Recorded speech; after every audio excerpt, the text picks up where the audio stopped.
네, 안녕하세요. 주식은 역시 끼리끼리새 끼리십니다. 안녕하세요, 여러분들. 자, 오늘 증시는 약간 힘이 없습니다. 그리고 플러스 내일은 선물옵션 동시 만길이죠. 그런 이름들 오늘 내일은 그냥 조금 쉬어간다, 이러한 생각으로 대응하시는 게 좋을 것 같습니다. 그래도 우리는 오늘의 뉴스가 또 뭐가 있는지 확인을 해봐야겠죠. 바로 보도록 하겠습니다. 첫 번째, 이 주식은 곧 공매도가 터질 예정이라고 합니다. 조심을 해야겠죠. 뭔지 보도록 하겠습니다. 그리고 두 번째, 조선주가 최근 들어 최고라는 이런 말이 계속 나오고 있는데요. 하지만 주가는 신통치 않습니다. 그 이유를 확인해 보도록 하겠습니다. 다음으로 세 번째, 요소수 벌써 대란이 끝났다고 하네요. 그리고 마지막으로 내일부터 개인분들은 아마도 이거를 1등으로 매수하지 않겠나, 이러한 생각을 해봅니다. 어떤 주식인지 한번 보도록 하겠습니다. 매일매일 주린이를 위한 경제뉴스 10분 정리. 오늘은 21년 12월 8일 수요일입니다. 같이 공부하시죠. 렛츠 기릿! 자, 오늘도 이렇게 같이 공부하러 와주셔서 진심으로 감사합니다. 그리고 들어가기 앞서 좋아요 누르시면 저 기리세에게 매우 큰 힘이 됩니다. 정말 감사합니다. 어젯밤 뉴스를 보도록 하겠습니다. 오늘 확진자 6,000명대 확실시 7,000명이 넘게 나왔죠. 역대 최다가 나왔습니다. 자, 얼마 전까지만 하더라도 5,000명대에서 왔다 갔다 했는데 한 번에 6,000을 뛰어넘고 7,000까지 도착한 걸 확인할 수 있네요. 자, 여러분들 코로나 조심하시고요. 그리고 이러한 추세대로라면은 이달 말이나 다음 달에 하루 1만 명대 확진자가 나올 가능성도 높다고 전문가들은 경고를 하고 있다고 합니다. 그래서 오늘 우리나라에서 코로나 확진자가 엄청나게 많이 나왔는데요. 하지만 전세계 증시는 오미크론 변이가 큰 문제가 없다, 이러한 생각이 확산되며 전세계 증시가 랠리를 했습니다. 특히 기술주 랠리로 나스닥이 3%대 급등했으며 다우존스는 1.4% 오르고 그 다음에 S&P 500은 2%가 올랐다고 합니다. 그래서 오늘 우리나라 증시도 처음에는 출발이 괜찮았죠. 하지만 조금은 전강후약의 모습으로 현재까지는 나타나고 있습니다. 장 마감에는 다시 올라서 마감됐으면 좋겠네요. 그리고 다음으로 어제 우리가 이러한 뉴스를 확인했었죠. 조 바이든 미국 대통령, 그 다음에 블라디미르 푸틴 러시아 대통령이 화상회의를 한다고 했는데 하지만 진전 없이 회담이 끝났다고 합니다. 빠르게 내용을 보도록 할게요. 자, 미국과 러시아가 화상회의를 했습니다. 그러나 가장 큰 쟁점이 우크라이나 이 사태와 관련해서 별다른 진전 없이 끝난 것으로 전해졌다고 합니다. 그러니까 당연히 바이든 대통령은 공격을 했겠죠. 너희 이러면 안 돼. 하지만 푸틴 대통령은 우크라이나 국경에서 군사력 증강에 나서는 것은 바로 나토지 우리가 아니다. 그러니까 우리한테 책임을 전가하지 말라, 이렇게 반박한 것으로 알려졌다고 합니다. 자, 내년 초에 침공하니 많이 이러한 소식이 들리고 있는데요. 그건 우리가 어떻게 될지 절대 예측할 수 있는 부분이 아니겠죠. 그렇기 때문에 조금 더 시간이 지나봐야 어느 정도는 윤곽이 보이지 않겠나, 이러한 생각을 해봅니다. 그리고 다음입니다. 일론 머스크 테슬라 CEO가 미국 정부의 전기차 지원 법안에 대해서 반대 의견을 밝혔다고 합니다. 자, 전기차 지원 법안이면은 테슬라도 전기차니까 도움이 될 것 같은데, 이러한 생각을 할 수 있는데요. 그런데 테슬라는 이거를 거부를 했다고 합니다. 그 이유가 뭔가 봤더니 전기차 지원 법안은 노조가 있는 미국 내 공장에서 전기차가 생산되면 530만원의 추가 공제 혜택을 주는 게 골자라고 하는데요. 그런데 테슬라는 바로 노조가 없다고 합니다. 그러니까 이 법안이 통과되면 테슬라는 그 혜택을 볼 수 없기 때문에 당연히 일론 머스크는 이거를 거부할 수밖에 없었겠죠. 그나저나 테슬라에 노조가 없다는 거, 이것도 저 기릿은 처음 알았습니다. 자, 다음입니다. 이 부분은 매우 중요하다고 볼 수 있겠죠. 코스피 200 편입 편출, 이 투자법 기름들이 다 알고 계실 거라고 생각합니다. 그리고 이제 내일 선물옵션 동시 만기일, 이때 편입 편출이 된다고 볼 수 있겠죠. 그런데 여기서 편입되고 끝이 아니라 그동안 어느 정도 수혜를 받았던 편입된 기업들은 이제부터는 조금 공매도가 많아질 수 있다고 합니다. 그 이유를 한번 확인해 보도록 할게요. 자, 12월 코스피 200 지수 정기 변경을 앞두고 공매도 리스크가 패시브 자금 유입 기대감을 넘어서고 있습니다. 지수 편입 종목 결정 이후 관련 종목의 대차 잔고가 3배 가까이 늘고 있다고 하네요. 그리고 플러스 재상장으로 먼저 지수에 편입된 SK스퀘어는 공매도 잔고가 연일 불어나고 있다고 합니다. 금융투자업계에 따르면 한국거래소는 10일 코스피 200의 6종목을 신규 편입을 합니다. SL, 명신산업, PI 첨단소재, 메리츠 금융지주, 그리고 플러스 현대중공업과 카카오페이, 이 두 개는 특례 요건으로 들어오게 되었죠. 그리고 이렇게 6개 기업은 기분들이 아시다시피 최근 들어 주가 흐름이 보통 좋은 흐름을 나타냅니다. 그 이유가 뭘까요? 바로 인덱스 자금이 들어온다, 이러한 생각을 해볼 수 있겠죠. 패시브 자금이 들어온다는 겁니다. 그래서 코스피 200 편입이 되면 지금까지는 좋은 흐름이 나올 수 있다, 이러한 생각을 해볼 수 있는데요. 하지만 편입되고 난 다음부터 지금부터는 또 다른 흐름이 나올 수 있다고 합니다. 그 이유가 뭘까요? 맞습니다. 코스피 100에 편입이 되고 코스닥 150에 편입이 된다면 그때부터 공매도가 가능하게 되죠. 자, 한번 내용을 보도록 하겠습니다. 코스피 100 편입에 따른 리스크도 공존한다. 그 이유는 공매도의 대상이 되기 때문이다. 금융당국은 코로나19 사태로 작년 3월 공매도를 전면 금지했다가 지난 5월에 코스피 100, 코스닥 150에 부분적으로 공매도를 해제를 했었죠.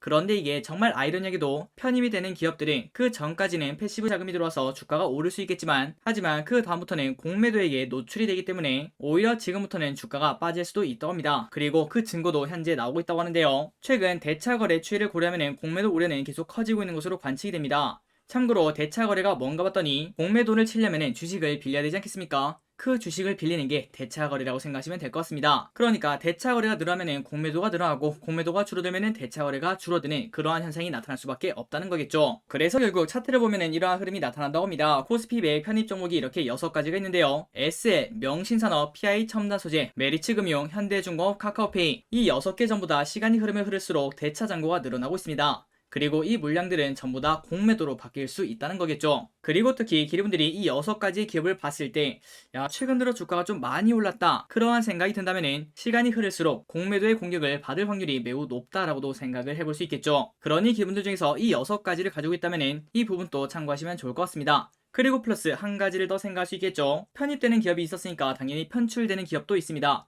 그 기업들은 최근 들어 주가가 조금 빠졌을 텐데요. 지금부터는 쇼커버링이 들어오면서 다시 주가가 상승할 수 있다, 이러한 생각도 해볼 수 있을 것 같습니다. 그러니까 내일을 기점으로 편입 그리고 편출된 기업들이 180도 상황이 바뀔 수 있다는 거겠죠. 이러한 부분을 참고하시면 좋을 것 같습니다. 자, 다음입니다. 역대급 수주에도 맹모추는 조선주, 유가 살아나야 랠리 온다. 자, 한국조선해양과 그 다음에 WTI의 주가를 한번 보도록 하겠습니다. 지금 이렇게 차트를 보니까 조금은 연관성 있는 그런 흐름을 나타내고 있죠. 저점, 고점, 저점, 이렇게 조금은 연동이 되는 그러한 흐름을 나타내고 있습니다. 한번 내용을 보도록 할게요. 역대급 수주, 성과 12년 만에 최고치. 최근 국내 조선업과 관련해 따라붙는 말들입니다. 그러니까 전부 다 좋은 말이겠죠. 그리고 기분들도 다들 알고 계실 거라고 생각합니다. 긴 불황의 터널을 지나던 조선업이 최근 선박 수주가 이어지고 시황이 불이 붙으면서 회복세를 걷고 있습니다. 그래서 왼쪽을 봐도 위를 봐도 오른쪽을 봐도 뒤를 봐도 호재밖에 없는 상황이지만 주가는 오히려 내리막을 걷고 있다고 하는데요. 그래서 이러한 상황이 이해가 안 가서 전문가에게 물어봤더니 이렇게 말했다고 합니다. 국제 유가가 살아나기 전까지는 조선주의 랠리를 기대하기 어렵다. 그리고 고부가 선박인 LNG 선박 이외에 다른 선종들의 수주가 확대되려면 유가가 지렛대 역할을 해야 된다, 이러한 분석을 가지고 있다고 합니다. 자, 조선주에 투자하고 계시는 분들은 다들 알고 계실 거라고 생각합니다. 최근 들어 대체로 상승 리듬을 타고는 있지만, 하지만 기간을 늘려서 보자면 아직까지도 바닥권인데요. 이러한 조선주들의 약세는 최근 업황과 정면으로 배치가 된다고 합니다. 최근 조선주의 호재가 뭐가 있나 봤더니 11월 전 세계 선박 수주 1위를 차지했고, 그리고 LNG선 등 고부가 같이 선박을 선별적으로 수주하면서 척당 평균 가격도 중국의 3.5배에 달할 정도라고 합니다. 이에 조선주 빅3 업체인 한국조선해양, 삼성중공업, 대우조선해양은 이미 올해 목표 수주량을 30% 이상 초과 달성을 했다고 합니다. 그리고 플러스 조선주 투자의 바로미터인 신조선가도 계속 상승하고 있는데요. 11월 말 클락슨에 따르면 지난달에 비해서 1.3포인트 상승한 153.6포인트를 기록하며 지난해 11월 이후 12개월 연속 오르고 있는 상황이라고 합니다. 게다가 이런 상황에서 국제해사기구 IMO 등이 선박 온실가스 감축 규제를 시행하면서 노후 선박 교체 수요가 추가가 되고 있다고 하는데요. 하지만 그럼에도 주가는 신통치 않습니다. 그 이유가 뭔가 봤더니 바로 유가라고 합니다. 코로나19 변이 확산으로 원유 수요 손실이 우려되면서 국제 유가가 크게 하락하고 있는데요. 그래서 한 전문가는 이렇게 말했다고 합니다. 오미크론 확산 여파가 내년까지 혹시나 지속이 된다면 원유 수요에 하루 최대 300만 배럴의 손실이 발생할 수 있다며, 이런 기류를 반영하듯 국제 유가는 6주 연속 하락세를 기록하고 있다고 합니다. 그러니까 유가가 올라야 조선이 오른다는 소리인데요. 조선업계는 전통적으로 유가가 올라야 수혜를 보는 업종이라고 합니다. 최근 친환경 정책에 힘입어 LNG선 주문이 밀려들며 국내 조선업계를 먹여 살렸지만, 원유 운반선과 석유화학 운반선 등 탱커선 발주는 지지부진한 유가 때문에 기대에 못 미치는 상황이라고 합니다. 그리고 플러스 물동량 증가로 올해 주문이 많았던 컨테이너선도 내년에는 절반 수준으로 꺾일 것으로 예상되며, 또한 계약 규모가 조 단위로 큰 해양 플랜트의 경우 발주 환경이 조성이 되려면 유가가 배럴당 70달러를 웃돌아야 된다고 합니다. 그러니까 결국 유가가 올라야 조선주가 오를 수 있다는 소리겠죠. 그래서 앞으로 코로나19 사태가 잦아들며 유가가 쭉쭉 오른다면 그때부터는 조선주의 랠리를 기대할 수 있다고 합니다. 그러니 어떻게 보면 유가 상승 수혜주라고도 생각을 해볼 수 있겠네요. 자, 다음 뉴스입니다. 세계 상위 10%가 전체 자산의 76%를 가지고 있다고 합니다. 그리고 소득은 52%를 가지고 있다고 하네요. 그러니까 양극화가 심하다는 소리겠죠. 한번 내용을 보도록 하겠습니다. 올해 상위 10%가 전 세계 자산의 76%를 차지했지만 하위 50%는 2%밖에 되지 않는다고 합니다. 그러니까 너무나 불균형한 피라미드를 거꾸로 놓은 그러한 모습이라고 생각하시면 될 것 같습니다. 그런데 뭐 자산은 그럴 수 있다, 이러한 생각은 해볼 수 있겠지만 전 세계 소득도 상위 10%가 52%를 가지고 있고요. 그리고 하위 50%는 8%밖에 가지고 있지 못한다고 합니다. 그러니 자산이든 소득이든 양극화가 매우 심하다는 소리겠죠. 그렇다면 한국은 평등할까요? 당연히 아니겠죠. 한국 역시 불평등이 악화하고 있는 것으로 조사가 되고 있습니다. 소득의 경우 상위 1%는 14.7%를 가지고 있으며 그리고 10%는 무려 46.5%. 그러니까 우리나라 전체 소득의 거의 절반을 상위 10%가 가지고 간다고 생각을 해볼 수 있겠죠. 반면 하위 50%는 16%밖에 되지 않는다고 합니다. 그리고 자산 역시 매우 큰 격차를 보여줬다고 합니다. 상위 1%는 25%를 가지고 있는데 하위 50%는 겨우 5.6%밖에 가지고 있지 않다고 합니다. 그리고 플러스 가장 중요한 거는 지난 30년간 자산 불평등이 계속 악화하고 있는 그러한 흐름이라고 하는데요. 상위 10%의 몫이 들면서 중산층과 노동자들이 소유한 자산도 줄어들고 있다고 합니다. 다음입니다. 최근 들어 뉴스가 많이 나오고 있죠. 30분 하고 만원 벌었어요. 돈 버는 게임에 우르르 몰려들었다. 국내 첫 돈 버는 게임 P2E라고 하죠. 이러한 게임이 등장하자 순식간에 15만 명 이상이 몰렸다고 합니다. 하지만 우리나라는 사행성 우려 때문에 사실상 국내 유통이 금지가 되고 있지만 이용자들은 새로운 형식의 게임에 환호를 하고 있다고 하는데요. 세계적으로 P2E 게임이 확산되는 만큼 국내에서도 관련 논의를 본격화해야 된다, 이러한 의견도 나오고 있다고 합니다. 자, 내용을 빠르게 보도록 하겠습니다. 모바일 RPG 무한돌파 삼국지 리버스의 일평균 이용자는 무려 15만 명을 돌파를 했다고 합니다. 지난달 28일, 그러니까 열흘 전이죠. 그때만 하더라도 3,800명 이거밖에 되지 않았는데, 하지만 벌써 40배나 급증을 했다는 거겠죠. 그리고 이렇게 플레이어가 늘어난 이유는 무과금으로 30분 만에 만원을 벌 수 있다, 이러한 입소문이 나면서 구글 그리고 애플 앱마켓 인기 순위 1위에 오르고 있다고 합니다. 자, 이용자 차트를 보면은 12월 4일까지 엄청나게 올라가고 있는 걸 확인할 수 있죠. 그렇다면은 이 게임을 통해서 어떻게 돈을 벌 수 있을까요? 자, 게임을 하면서 돈 또 버는 게 바로 P2E 게임인데요. 임무를 수행할 때마다 무돌 코인을 지급을 한다고 합니다. 그리고 이를 카카오 블록체인 계열사 그라운드X가 발행한 암호화폐 클레이튼, 이걸로 변환하면은 암호화폐 거래소에서 원화로 환전을 할 수 있다고 하네요. 그리고 최근 이렇게 인기가 올라오다 보니까 지난달 말 130원이었던 무돌코인은 한때 552원까지 4배 이상 오른 적도 있다고 합니다. 하지만 우리가 지금 딱 생각해봤을 때, 야 근데 우리나라에서는 금지하냐, 이러한 생각을 해볼 수 있는데요. 맞습니다. 게임물 관리위원회가 P2E 게임의 황금성이 사행성을 부추길 수 있다, 이러한 내용 때문에 등급을 주지 않는다고 하는데요. 그러나 일단 개발사인 나트리스는 자체 등급 분류 사업자인 구글 그리고 애플로부터 게임 등급을 받은 다음에 이번 게임을 출시를 했다고 합니다. 이에 게임에는 지금 현재 모니터링을 하면서 불법성 여부를 검토하겠다, 이러한 입장을 가지고 있다고 하네요. 그래서 지금 플레이어들 사이에서는 야 이거 멈추기 전에 빨리 해서 돈 뽑아먹자, 이러한 생각을 하며 많은 플레이어들이 현재 모이고 있다고 합니다. 확실히 이러한 뉴스를 보면 세상은 변하고 있는 걸 우리가 느낄 수밖에 없을 것 같습니다.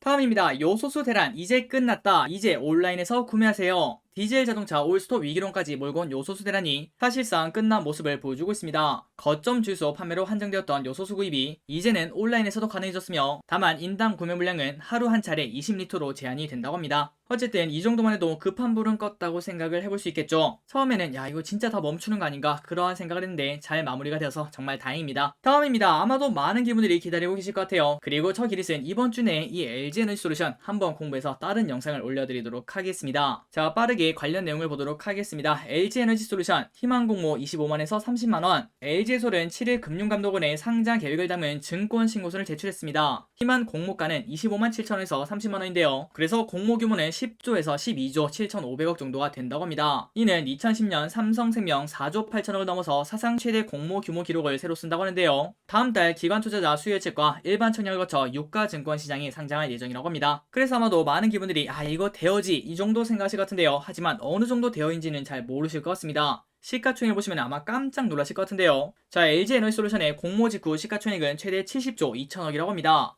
상장 후에 공모 가격만 유지해도 삼성전자와 SK하이닉스 이 뒤를 이어 유가증권 시가총액 3위에 올라간다는 소리겠죠. 참고로 지금 LG화학이 53조 이 정도에서 거래가 되고 있는데 그보다 더 높은 가격을 받는다는 소리입니다. 그리고 플러스 증권가 일가에서는 야 이거 LG에너지솔루션 따상 가는 거 아니냐, 이러한 얘기도 나온다고 하는데요. 만약 이렇게 되면 상장 당일날 SK하이닉스를 제치고 시가총액 2위 기업으로 한 번에 도약한다고 생각을 해볼 수 있겠죠. 자, 이 시각이 진짜 맞는지 그리고 예상 수익은 얼마인지 그런 것들을 한번 검토해서 이번 주에 다른 영상으로 공부해보도록 하겠습니다. 어쨌든 새해 선물이 현재 문 앞에서 문을 두드리고 있다고 합니다. 자, 다음입니다. 아마도 내일 개인 수매수 상위에 이 주식이 있을 것 같습니다. 뭔지 한번 확인해보도록 할게요. 무려 우리나라에 나스닥 레버리지 그리고 인버스 ETF가 나온다고 합니다. 아마도 여기에 관심이 없는 기분들은 야 이거 근데 원래 있는 거 아니야, 이렇게 볼 수 있는데요. 하지만 국내 최초로 나오는 거라고 하네요. 있고요. 한국 거래소는 삼성 자산운용의 코덱스 미국 나스닥 100 선물 인버스, 그리고 코덱스 미국 나스닥 100 레버리지, 이 두 가지를 출시하고 그와 동시에 신한자산운용의 솔 200 탑10 ETF를 오는 9일 유가증권 코스피에 상장할 예정이라고 합니다. 그러니까 당장 내일이라는 거겠죠.